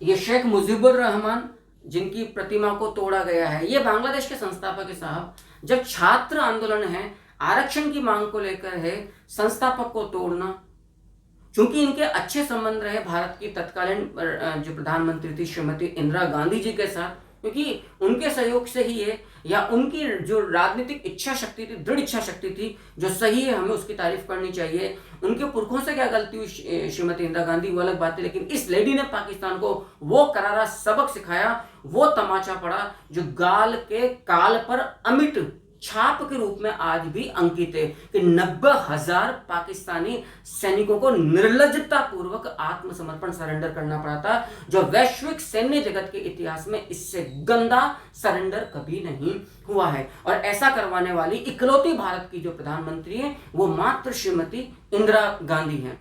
क्योंकि मुजीबुर रहमान साहब के बड़े अच्छे संबंध है, तो उनकी जो पुत्री है शेख हसीना, उनके भी संबंध उसी प्रकार के थे। अभी जो रिसेंट जो विजिट हुई थी उसमें मोदी जी के साथ उनकी जो मतलब जो क्या केमिस्ट्री देखने को मिली थी, उससे हम बेहतर अच्छे से उस बात को समझ सकते हैं, जो पॉलिटिकल एक प्रकार की केमिस्ट्री हम दो वैश्विक नेताओं के बीच में देखते हैं। अब आप सोचिएगा इस मूर्ति को गिराना, और वर्तमान जो और वीडियो मैंने देखे हैं, यूरिन करना, उन पर पी या मूत्र विसर्जन करना, वो शो करता है घृणा का स्तर।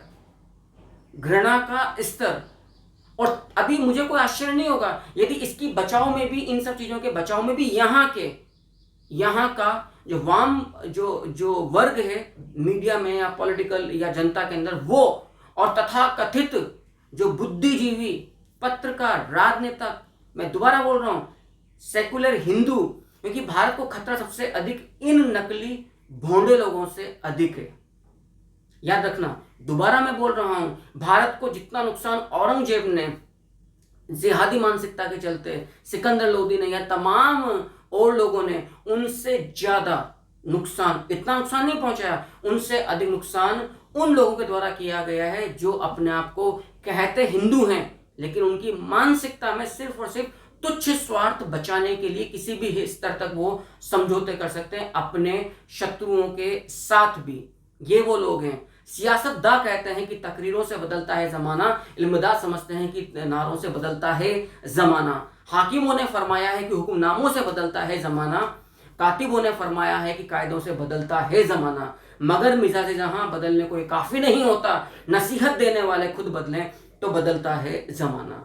लेकिन अब कौन जब राजनीतिक भांग पूरे कुएं में घुली हुई और उसका पान विषपान के रूप में बड़े ही ये असुरी प्रवृत्ति के रूप में कर रहे हैं, और मदमस्त होकर, क्योंकि पूरा इनका तो जो टूल किट गैंग है या जो इनका इकोसिस्टम है वो किसी भी प्रकार के नियम कानून में बंधने को तैयार नहीं है। एक नई परिभाषा वोकिज्म के रूप में सामने आ रही, जो भी आप पेरिस ओलंपिक में देख रहे हैं। ये वही फॉलोवर्स हैं जो अपने पॉलिटिकल जो एजेंडा होता है उसकी प्राप्ति के लिए, अब पुनः उसी आलोक में देखिएगा इस प्रतिमा को गिराकर आप क्या आप संदेश देना चाहते हो। इवन बांग्लादेश ने जो साख बनाई जो गरिमा बनाई वैश्विक अर्थव्यवस्था के जगत में या राजनीतिक स्थिरता के जगत में, आज वो मेरे हिसाब से तो पूरी मटियामेट हो चुकी है। ये लोकतंत्र कहने की स्थिति में ये पाकिस्तानी, क्योंकि अब वही जिहादी मानसिकता वर्ग भी जब यहाँ पे काबिज हो जाएगा तो ये पाकिस्तान बनने में इसको भी देर नहीं लगेगी, क्योंकि 1980-85 तक के दौर तक तो पाकिस्तान की अर्थव्यवस्था कहीं ना कहीं भारत के से ज्यादा नहीं तो उसके समकक्षी थी, उससे कम नहीं थी। जी हाँ, पाकिस्तान की इवन भारत से बेहतर ही था वो, लेकिन चूंकि उसके पश्चात भारत अपने पैरों पर धीरे धीरे धीरे धीरे धीरे धीरे जो भी राजनीतिक नेतृत्व यहाँ पर रहा, और वो उसका चूंकि भारत चंद्रमा तक जाने का प्रयास करता रहा और वो जो तारबंदी थी उसको तोड़कर भारत में आके बम फोड़ लें, वहीं तक सीमित रहे। बांग्लादेश शायद आज उसी राह पर है, और ताज्जुब नहीं होता जिस राष्ट्र ने उसका सहयोग करके उससे पाकिस्तानी बलात्कारी फौज, आतंक जो नरसंहार नर पिशाची जो फौज थी उसके चंगुल से बचाया, आज उसी राष्ट्र के दी हुई एम्बुलेंस उसी के नागरिकों की स्त्रियों को गुहार लगानी पड़ रही है। सोच के देखिएगा, और अपने संस्थापक का भाई अपमान इस तरह से कौन करता है।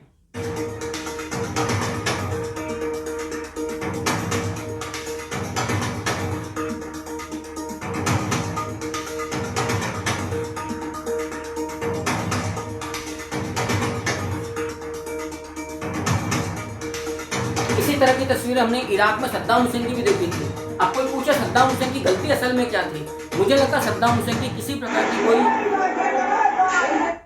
की कोई गलती थी, या सद्दाम हुसैन के जखीरे से कोई इस प्रकार के वेपन्स मिले थे जिसका डर पूरे जगत को, पूरी दुनिया को अमेरिका ने दिखाया था। और जो कहा जाता है कि आप पश्चिमी ताकतों की तरफ जो ताकते हैं, भारत के भी जो राजनीतिक जो विपक्षी लोग हैं कि इंटरवीन करिए, हस्तक्षेप करिए और भारत की डेमोक्रेसी को बचाइए, भारत के लोकतंत्र को बचाओ। लो देख लो, आंखें फाड़कर देख लो, ये पश्चिमी ताकतों ने इंटरवीन किया, आंतरिक राजनीतिक हस्तक्षेप किया बांग्लादेश में, इराक में, अफगानिस्तान में, श्रीलंका में क्या हाल हो रहा है। और नेपाल बहुत दूर नहीं है, नेपाल बहुत दूर नहीं है, और यकीन मानना है तो भारत बच गया, वरना क्या कोर कसर छोड़ी थी। हमने एंडरसन का केस भी देखा है, भोपाल गैस त्रासदी के दौरान हमने कई इस तरह के केस देखे हैं जब आप पूरी तौर पर पॉलिटिकल पपेट के रूप में कार्य कर रहे थे। याद करिएगा, भारत में रेल चाइना से पहले थी, परमाणु जो विस्फोट था वो इनसे पहले हो चुका था, लेकिन उसके बावजूद वो राष्ट्र कहां से कहां चला गया अपनी बैसाखियों पर। उसने संपूर्ण दुनिया को आतंकित रखा और अपने यहाँ पे आतंक पल्ले नहीं दिया। और यहाँ की भारत की सरकारों ने, दोबारा बोल रहा हूं, आप सब लोग भारत का भविष्य हैं, जो मुझे देख रहे हैं, सुन रहे हैं या नहीं भी, समझ रखिए आपकी तो गुजर गई, अपने आने वाली पीढ़ी के बारे में चिंता करिए। ऐसी शिक्षा किसी काम की नहीं जो आपकी रगों में यदि राष्ट्रभक्ति का उबाल नहीं पैदा कर सकती है। वो बौद्धिक क्षमता किसी काम की नहीं यदि वो भविष्य के प्रति जो संदेह रूपी आहट हमें देती है उसके प्रति हमें सचेत ना करे। आप निडर बनिए, सचेत बनिए, लेकिन बेखौफ बनिए, लेकिन लापरवाह मत बनिए। सब कुछ करिए, वरना होगा क्या जो कश्मीर में हुआ, होगा क्या जो 1947 को हुआ, होगा क्या जहां जहां घरों के बाहर लगे हुए हैं ये घर बिकाऊ है। और क्यों? टीवी खोलिए, देखिए, समझिए। आप मेरी आलोचना कर सकते हो, मुझे कोई फर्क नहीं पड़ता, क्योंकि ये मेरा जितना मेरी अब तक की एजुकेशन, मेरे एज एडुकेटर मेरी यात्रा है, ये पहला जो वीडियो है जो मैं गैर शैक्षणिक बना रहा हूँ। लेकिन चूंकि शिक्षा का कार्य से किताब पढ़ाना नहीं होता, कहीं ना कहीं जब राष्ट्र की बात आती है तो राष्ट्र से बढ़कर कुछ भी नहीं है। दोबारा बोल रहा हूँ, कुछ भी नहीं है राष्ट्र से बढ़कर। हमारे पृथ्वी सूक्त में जो अथर्ववेद है वहां पर इस धरती को माता के रूप में उल्लेखित किया गया है। जब माँ की बात आती है, और याद रखिएगा राष्ट्र की सीमा माता के वस्त्रों के समान होती है। हमारी सांस्कृतिक पहचान में नहीं कि हम अपने शत्रु की घर की महिलाओं के अंतर वस्त्रों का भी इस प्रकार से निर्लज्जता पूर्वक प्रदर्शन करें, जिसको ये पत्रकार, दलाल पत्रकार बचाव करने की मुद्रा में यहाँ पे बकलोली कर रहा था। वो हमारे नहीं है। यदि आपके अंदर मादा है तो आप वो लड़ाई लड़िए जिस रूप में वो आपको चैलेंज कर रहा है। लेकिन ये कौन सा प्रदर्शन है? अब ये जो हिंसा हो रही है, इस हिंसा के कारण में क्या है, मूल में क्या है, आप ही देखिएगा। लेकिन इतना तय है कि यदि ये भारत में इसका 1% वहां हिस्सा भी हो जाता, अब तक लोकतंत्र भारत में, डेमोक्रेसी खतरे में आ जाती। अमेरिका से लेकर, जर्मनी से लेकर तमाम लोग कपड़े खोल खोल कर मारी तीतरी पर डांस कर रहे होते हैं लाला, लेकिन कछु ना हो पाए, वो कछु ना हो पाओ। याद रखिएगा मेरी बात को।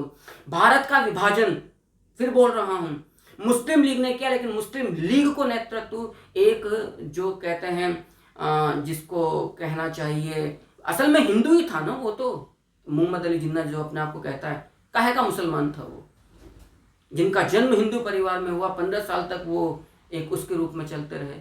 आपके लिए चिंतनीय है कि हम क्या कर रहे हैं। और सोचिएगा, इनको आज जो सड़कों पर जो मुसलमान मारे जा रहे हैं, इनका रक्त बह रहा है, एक सभ्य व्यक्ति को तो बिल्कुल ही पसंद नहीं आएगा, मेरे से व्यक्ति को तो पसंद नहीं आ रहा कि क्यों किसी बेवजह का रक्त, लेकिन जैसा बोओगे वैसा काटोगे, एक ये भी तो होता है ना असल में। हम इस बात से इनका एक छोटा सा क्लिप देखिएगा।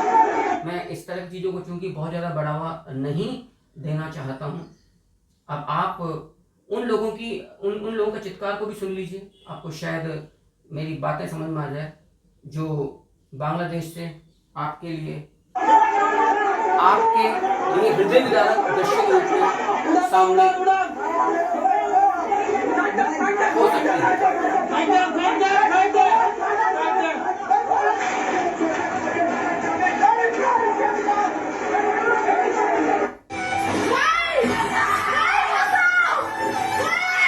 यदि ये सब देखकर भी यदि आप लोगों का दिल ना दहले तो समझिएगा पत्थर दिल इंसान है।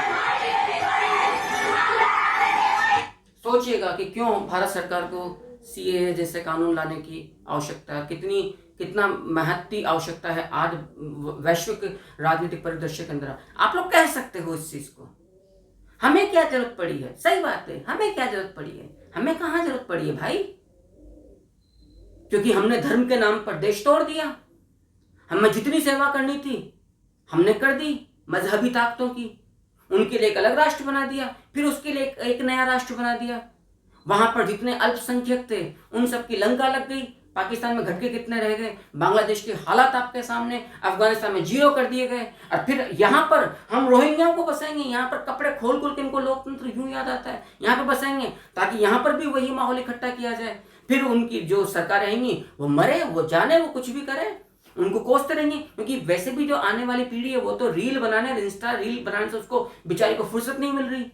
भोंडा प्रदर्शन करवा लीजिए, उनको पता ही नहीं है कि भारत का अतीत क्या है, वो सबक नहीं लेना चाहते। उनको सस्ता पेट्रोल, सस्ता टिमेटर चाहिए, तभी तो केजरीवाल जैसे बवासीर यहाँ पे फोड़ों के रूप में उबल रहे हैं। और मुझे उस पढ़े लिखे तबके पर सबसे बड़ा आश्चर्य होता है जो उनके क्या कहते हैं, क्या कहूँ मैं उनको तो मैं मतलब मेरी समझ से परे इस तरह का। आज मुझे नहीं पता वो हंस रहे होंगे, रो रहे होंगे इनके हालात देखकर, लेकिन चूंकि फिर ये बातों को विषयांतर करने वाले, लेकिन चूंकि जुड़ती हुई कड़ियां हैं भाई, मेरे से लोग कब तक बचेंगे बोलने से, कब तक परहेज करेंगे।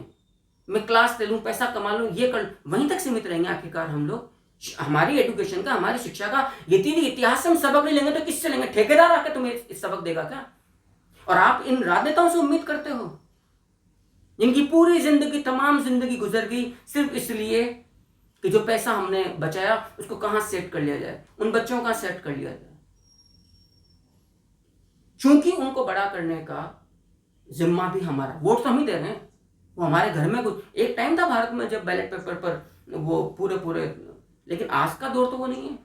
हम खुद मुख्तार हैं अपना निर्णय लेने के लिए, उसके बावजूद भी हम ऐसे लोगों को आगे बढ़ाते हैं। तो भैया आपके दुर्भाग्य की जिम्मेदार फिर आप खुद हैं। बांग्लादेश के अंदर बड़ी चुल मची हुई इन लोगों को, हालात देख लीजिए। बंगाल के अंदर भी आपको नहीं पता क्या हाल रहा है। आप कह सकते हो, सही बात है, जो जीता वो सिकंदर, बाकी सब खुजली वाले बंदर। तो भैया फिर हमें उनके लिए मन में कुछ वो दया भाव भी नहीं आता है, क्योंकि वोट देने वाले आप हैं, चुनने वाली सरकारें आपके द्वारा है, हम नहीं कर रहे हैं। देखिएगा इन महिलाओं का रुदन देखिएगा, क्रंदन देखिएगा, भयाकांत चेहरा देखिएगा, आपके सोचने के लिए, आपके परिवार के सोचने के लिए, क्योंकि ये माहौल आपको भी आपके आसपास आज नहीं तो कल नजर आएगा यदि हालात 10 के 10 रहे। हम वो लोग हैं जिन्होंने कश्मीरियों का हाल देखकर भी कुछ सबक नहीं सीखा। हम वो बेवकूफ़ लोग हैं। मुझे याद है भारत के अंदर, यूपी के अंदर एक चंदन नामक लड़के को किस प्रकार से भीड़ के द्वारा तिरंगा यात्रा निकाल रहा था। क्लियर। और ये बाद में जो वर्तमान उस समकालीन जो राजनीतिक दल था यूपी का, वो कहता है आपको क्या जरूरत थी इस जाति विशेष बहुल इलाके से निकलकर तिरंगा यात्रा निकालने की, इनकी आस्था। अरे गजब करते हो यार तुम। छतों पर जुलूस से पहले चुपचाप पत्थर, सरिये, लकड़ियां और पेट्रोल बम आ जाते हैं, तुम्हें पता नहीं चलता, तब कोई आस्था नहीं है। यही नकली प्रदर्शन है।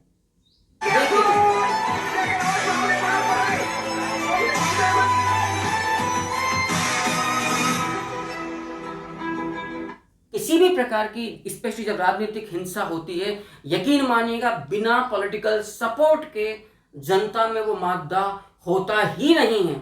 और इसका ताजा तरीन एग्जाम्पल मैं अभी आपके सामने दे रहा हूं। भारत की संसद में एक सज्जन ने खड़े होकर अभय मुद्रा दिखाई थी पंजे में।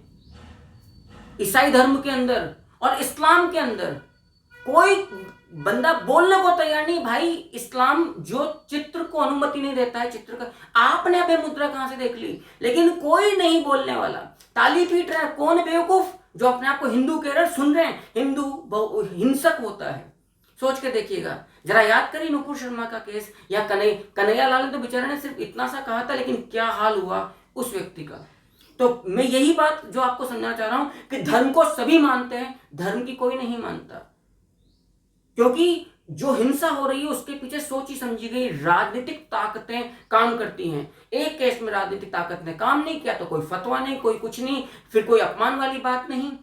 क्लियर है। और वहां पर चूंकि एजेंडा सेट हो रहा था, तो जब आकाओं के द्वारा जब फोन मिलाया गया, उधर से आदेश हुआ, तो फिर सब कुछ ही लोकतंत्र और धार्मिक तंत्र, मजहबी पंथ सभी खतरे में आ गया। ये तो अभी की बात है ना।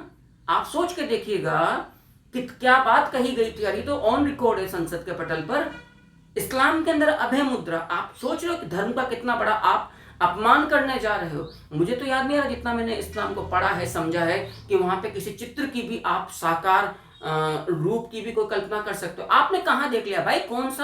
कौन सा किस प्रकार का नशा कोई है क्या है पूरी दुनिया में जिसको लेने के बाद कोई दिव्य दर्शन आपको हो गए रात को? और यदि ले रहे हो तो फिर तो एक अलग ही, उसका तो कोई क्या कर सकता है।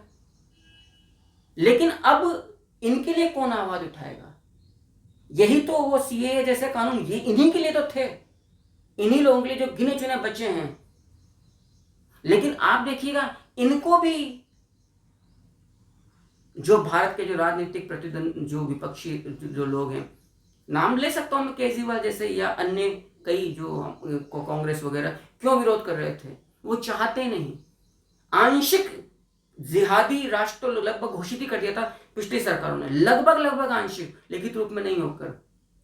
हर चीज में सब्सिडी, हर चीज के अंदर। आप सोचिएगा जिस राष्ट्र में अमरनाथ यात्रा जैसे की रक्षा के लिए 80,000 फौजियों को यदि तैनात कर दिया जाए, सोच के रखिएगा खतरा किससे है, क्यों है? हाजियों के लिए तो कभी किसी प्रकार की सुरक्षा तैनात नहीं हुई। तो ये आपके लिए यक्ष प्रश्न है कि आप किस विस्फोटक मुहाने पर खड़े कर दिए गए हैं, आपको पता नहीं है। आप सिर्फ अपनी जमीन को तलाशने का प्रयास कर रहे हैं। बाबू भुरभरा के लहरा जाएगी जिस प्रकार से पहाड़ दरक रहे हैं। अभी वायनाड में जो लैंडस्केपिंग आपने देखा, पूरे गांव नेस्तानुबूद। तो आपका जो राजनीतिक विचारों का जो ग्राम, जो आपने अपने 1.5 ग्राम का जो बसा लिया है इस खोपड़ी में, वो ध्वस्त होते देर ना लगेगी। ये लड़की सिर्फ ये बताने का प्रयास करी कि मेरे काका और मेरे भाई की किस प्रकार से ये तो बच गई, वरना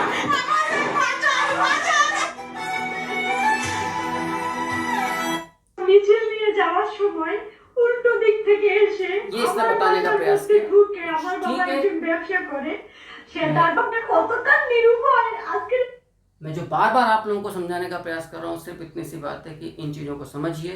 यदि आप विद्यार्थी हैं तो इंटरडिसिप्लिनरी आगे बढ़िए। यदि आप कॉलेज के विद्यार्थी हैं या किसी कंपटीशन की तैयारी कर रहे हैं, विषय से भटकने की आवश्यकता नहीं है। लेकिन अपना चिंतन पटल स्वार्थ से परे, व्यक्तिगत स्वार्थ से परे चलिए। हमें क्या सरोकार। अरे बाबू, यदि आग लग गई घर में, वो किताबें राख हो जाएंगी।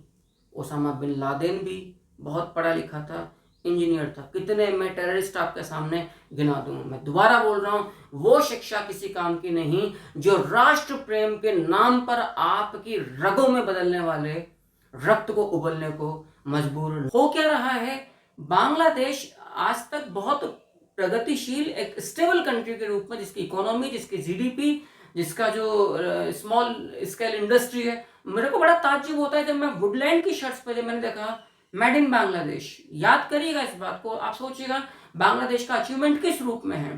देखिए, बांग्लादेश तो पाकिस्तान के बाद जाकर उसके अपने रिसोर्सेज पर वो कायम हुआ है, उसको उपयोग करने का मौका मिला। उसके बावजूद उसकी क्यों चाहेगा पाकिस्तान? एक मुस्लिम कंट्री बांग्लादेश भी एक मुस्लिम कंट्री पाकिस्तान की हालत देखिए, पजामों में कहां से छेद हो रहे हैं पता नहीं चल रहा। बड़ी सहूलियत रहती है उन लोगों को। आज बांग्लादेश की स्थिति देखिए, कहां, बल्कि उसकी तुलना कुछ मामलों में, चाहे रोड इंफ्रास्ट्रक्चर हो, चाहे उनकी इकोनॉमी हो, भारत के साथ, जबकि भारत और बांग्लादेश में कोई कंपैरिजन नहीं, उसके बावजूद होती है। और ये होनी भी चाहिए, क्योंकि मैं खुद मानता हूं कुछ सेक्टर्स में बहुत अच्छा उन्होंने प्रोग्रेस किया है।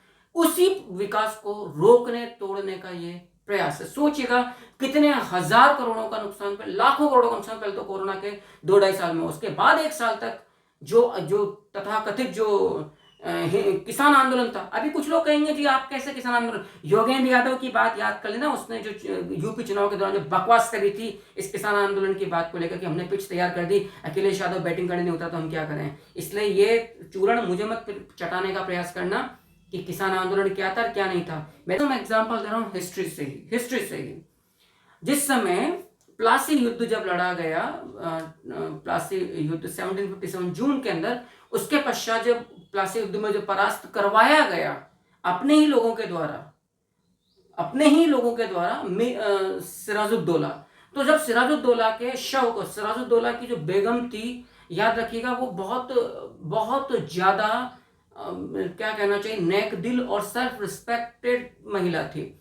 जो इसका शत्रु था, जो इसका मुखबिर था, जो इसका विभीषण था, गद्दार था, ट्रेटर जो था सिराजुद्दौला का, वो भी उसका घर का ही व्यक्ति था, मीर जाफर के लड़के ने उसको प्रपोज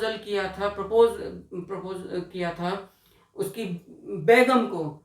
तब उसने करारा सा जवाब दिया था, हाथी की सवारी करने के बाद मुझे गधों की सवारी करने का कोई शौक नहीं है, उस लेडी ने। हालांकि बाद में इनकी हत्या कर दी गई इस पूरे परिवार की।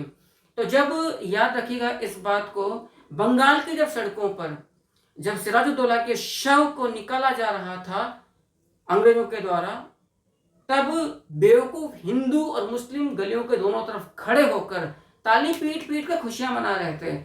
ये बेवकूफ उस आने वाले कलंक को जो उनकी छाती पर रॉबर्ट क्लाइव मंडने जा रहा था, और उसके बाद बंगाल के अंदर क्या हाल हुआ द्वैध शासन के द्वारा, और अकाल फमाइन, सीरीज अकालों की श्रृंखला और नंगी लूट के द्वारा, पर्सिवल स्पीड तो उसको खुली और निर्लज्जता पूर्वक लूट भी कहा है।